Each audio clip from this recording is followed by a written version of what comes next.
L'événement marquant de 2021, c'est l'arrivée de la CARE C5. Déjà, les premiers robots avec CARE C5 Micro arrivent chez nos clients. C'est l'armoire de tous les petits robots de notre gamme et c'est la plus compacte du marché. C'est une conception 100% KUKA, avec encore moins de composants, plus de capacité au niveau des interfaces de communication, plus de puissance de calcul avec ces deux processeurs et aussi plus de capacité de stockage des programmes. La CARE C5 va progressivement être déployée sur tous les robots de notre gamme et toutes les nouvelles mécaniques qui sortent ou sortiront seront livrées avec cette armoire. Cette armoire concentre les dernières évolutions en termes de technologie. Plus petite que la CARE C4, elle sera aussi très modulable, avec une armoire capable d'héberger les contrôleurs de 2 ou 3 robots. De plus, tout a été fait pour faciliter la transition de CARE C4 vers CARE C5, car les versions logicielles qui équipent ces deux armoires sont des jumeaux digitaux, reprenant la même interface et exactement le même langage de programmation. Incontestablement, la famille des Agilus est celle qui adresse le plus grand nombre d'applications et de secteurs. Cette famille se renouvelle sans cesse et par exemple, nous accueillons en ce moment le petit dernier, qui est le CARE 4 R600. Qui va progressivement succéder au CARE 3 avec des caractéristiques améliorées. Nous proposons aussi des variantes spécifiques pour certaines applications. Par exemple, la variante WP pour Waterproof qui est IP67, la version HM pour Hygienic Machine avec une conception orientée vers les process agroalimentaires et la nettoyabilité. Et enfin les robots Clean Room CR capables de travailler en salle blanche. En complément des Agilus 6 axes, nous avons sorti en fin 2020 nos robots SCARA avec 6 kg de capacité et 2 rayons d'action, 500 et 700 mm.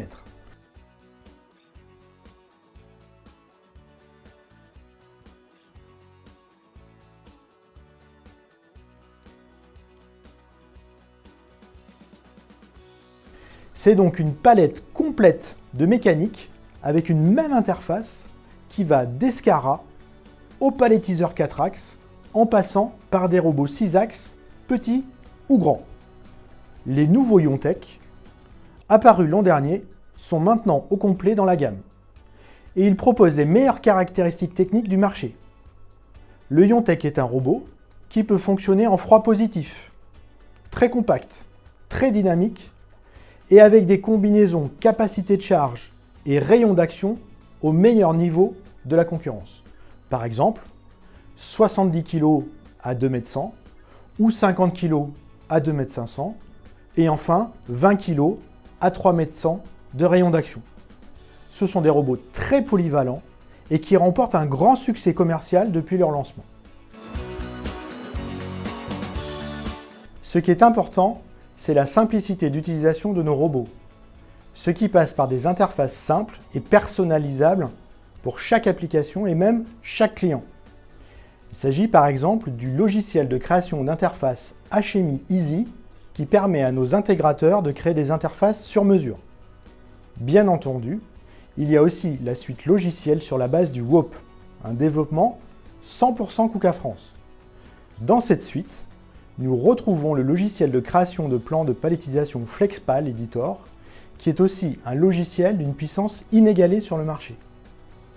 Il faut enfin souligner les fonctions de plus en plus nombreuses sur le portail MyKUKA, qui vont de la consultation des robots d'occasion, en passant par la mise à jour en permanence des délais de livraison, le marketplace pour les pièces de rechange, la consultation de la base documentaire KUKA Expert ou l'obtention de logiciels de démonstration comme une version KUKA Sim Pro. C'est un lien entre vous et nous, 24 heures sur 24, accessible de partout. 2021 sera aussi l'année de la sortie de notre nouvelle plateforme mobile, le KMP 600S, capable de déplacer des charges jusqu'à 600 kg. Cette plateforme compacte et complètement autonome est particulièrement bien adaptée au marché agroalimentaire, cosmétique et pharmaceutique, pour les déplacements de palettes et de consommables. Par ailleurs, nous renouvelons la gamme des robots palettiseurs de la famille Cantech. Ces robots vont sortir au printemps 2021, entre les mois d'avril et juin, suivant les versions, et seront les plus rapides du marché en termes de temps de cycle. Plus encore que les vitesses axiales, ce sont les accélérations qui ont été optimisées.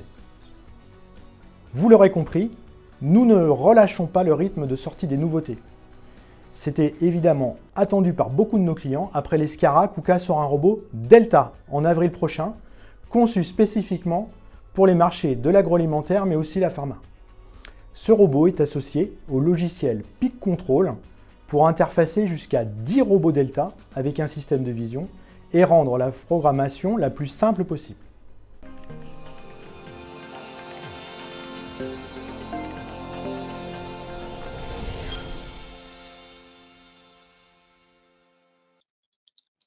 Emmanuel nous a donc rejoint sur le plateau. Bonjour Emmanuel.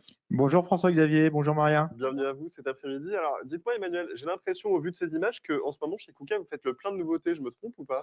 Oui, ça c'est vrai. Ça fait exactement 20 ans que je suis chez KUKA et je n'ai jamais vu un tel rythme de lancement de nouveaux produits. Eh ben, l'année 2021 démarre plutôt bien, j'ai l'impression. On a des questions pour vous Emmanuel qui nous ont été envoyées via la plateforme, n'est-ce pas Maria? Absolument. Donc la première question, Emmanuel, est-ce que le marché tend vers des robots ou cobots de plus en plus petits? Alors, si la question c'est la distinction entre les robots et les cobots, c'est sûr que la cobotique, c'est quelque chose dont on parle beaucoup. Ça reste néanmoins un créneau de marché qui est relativement limité. Quelques pourcents des ventes au niveau mondial, toutes marques de robots confondues par ailleurs, hein. Et certes, c'est un secteur qui est en croissance importante, mais le gros du marché reste quand même les robots, on va dire, classiques, ne serait-ce que pour des questions de temps de cycle et de rapidité, puisque dans beaucoup des industries dont on parle aujourd'hui, agroalimentaire, pharmaceutique, cosmétique, il faut aller très vite. Et on sait que les robots dits collaboratifs ne sont pas très rapides, puisqu'ils doivent évoluer à vitesse sûre, donc à vitesse lente. Ok, merci Emmanuel. Ensuite, est-ce que tous les robots sont IP67? Alors non, tous les robots ne sont pas IP67. On a beaucoup de variantes de robots IP67. On parlait des Delta. Le Delta qu'on va sortir en mois d'avril sera IP67. On a aussi les Agilus dont on a parlé, dont il existe des variantes IP67. Donc, c'est des variantes de nos robots qui sont IP67, puisque de plus en plus, en fait, on va dédier une mécanique et une variante de cette mécanique à une ou plusieurs applications. Et donc, parfois, l'IP67 va être nécessaire. Parfois, ça va être un autre critère technique sur lequel on va avoir une demande forte. Donc, il faut nous consulter et on vous orientera vers le meilleur robot. Ok, merci. Une autre question, tu viens de parler justement de Delta. On nous dit un seul Delta dans la gamme. Est-ce que vous avez d'autres modèles en prévision? Alors oui, tout à fait. Il y a d'autres modèles qui sont dans les cartons. Forcément, on ne peut pas tous les sortir en même temps, mais il y a déjà toute une famille qui est en prévision. À horizon à peu près 1 an, on aura d'autres variantes qui vont sortir avec, sans dévoiler de grands secrets, parmi elles, un robot avec plus de capacité de charge et plus de rayon d'action. Ok, merci Emmanuel. Ensuite, on revient sur la KRC5. Donc, la question est, est-ce que la KRC5 est d'ores et déjà disponible pour tous les robots de la gamme? Alors, non, pas tout à fait. Elle est sous la forme de la KRC5 Micro. Elle est disponible pour tous les Agilus, les Scara, évidemment. La KRC5, elle, qui est la version, la grande sœur de la Micro KRC5, pour l'instant est disponible pour les Cantech 2. Et progressivement, sur l'année 2021, on va marier cette armoire avec toutes les mécaniques de robots petit à petit, à commencer au mois d'avril par les Cybertech Nano, par les Fortech également. Et puis, au mois d'octobre, on finira de compléter à peu près toute la gamme, sauf le Titan, qui est notre plus gros robot, qui, lui, basculera l'an prochain. Ok, très bien, merci. Donc, c'est une bonne nouvelle. On est en train de changer pour la KRC5. Une nouvelle question, avez-vous des variantes ATEX? Alors, oui, il existe dans la gamme quelques robots qu'on peut modifier pour les rendre à texte. Et on a également capacité, sur demande, de faire du spécifique. C'est un petit peu particulier, mais sur cette demande particulière de robot à texte, on peut étudier le fait de spécialiser une mécanique, la modifier pour un besoin client. On le fait déjà pour certains clients en France. OK, une nouvelle question. Concernant les palettiseurs Contec 2, quel est le gain en vitesse? Alors, très bonne question. Donc, le gain en vitesse, on ne l'a pas mesuré avec les vitesses axiales des axes robots parce que c'est un peu éloigné de l'application de palettisation. On a pris un cycle normalisé où on vient monter, on se translate, on redescend et on fait donc l'aller-retour. Donc, sur les différents modèles, on va prendre le plus courant qui est le 180 kg de capacité de charge. Entre la version Contec 1 et la version Contec 2 qui sort au printemps, on va améliorer de 13,5% les capacités en cadence. Donc, on augmente de 13,5% la cadence juste en changeant le robot. OK, Emmanuel, merci. On a plusieurs questions encore et je pense qu'on peut pour l'instant continuer au niveau du timing. Donc, je continue. Peut-on sur la KRC5 ajouter des axes supplémentaires et combien? Alors, bonne question. On peut ajouter des axes supplémentaires sur la KRC5 exactement de la même manière que sur la KRC4. OK, très bien, merci. Ensuite, quelles sont les spécificités techniques des robots Agilus Clean Room, outre la nettoyabilité, pour leur intégration en salle blanche ou sous isolateur? Alors, les Agilus Clean Room, pour être très précis, ils sont classe ISO 2, ce qui les positionne au meilleur niveau du marché. Et donc, ces robots ont été modifiés en termes d'étanchéité. Également, ils ont une laque spécifique en termes de peinture. Ils ont également un certain nombre de petites modifications mécaniques.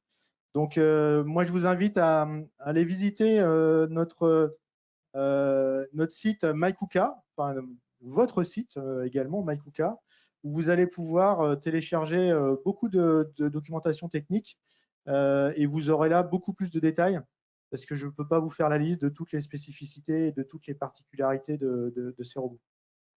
OK, merci Emmanuel. Je pense qu'on a eu aussi un complément de question par rapport à tout à l'heure, donc sur la KRC5, quelle puissance, armoire additionnelle nécessaire. Je propose de transmettre cette question à l'équipe technique et on reviendra vers vous individuellement avec les réponses précises. J'enchaîne avec une nouvelle question. Donc, quel serait, si possible, le pourcentage de palettisation dans vos applications de robots? Je ne sais pas répondre à cette question. C'est une bonne question, mais là, je n'ai pas les chiffres pour vous répondre. Désolé. OK. Donc, pareil, on pourrait éventuellement évaluer ça par la suite. Y a-t-il des évolutions au niveau du logiciel de simulation 3D et est-il prévu de l'intégrer à WorkVisual? Alors, oui, il y a la version 4.0 qui est dans les cartons, qui est en cours de finalisation, qui va sortir au printemps, je pense entre le mois de mai et le mois de juin. Donc, ça sera une version vraiment très différente de la version actuelle, avec des fonctionnalités renforcées et surtout une convivialité plus importante.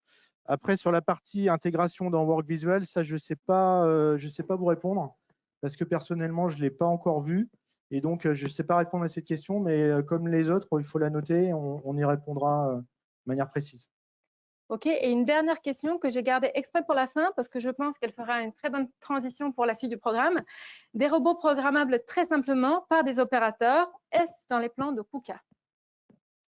Alors oui, forcément, c'est une demande du marché d'avoir une interface et une programmation la plus simple possible. Il y a tout un tas de solutions technologiques pour ça, comme par exemple Ready to Pilot, qui permet de prendre la main sur le robot et de le guider, d'apprendre la trajectoire en lui montrant. Ça, c'est une solution. Et évidemment qu'une autre solution, c'est la partie interface logicielle et programmation.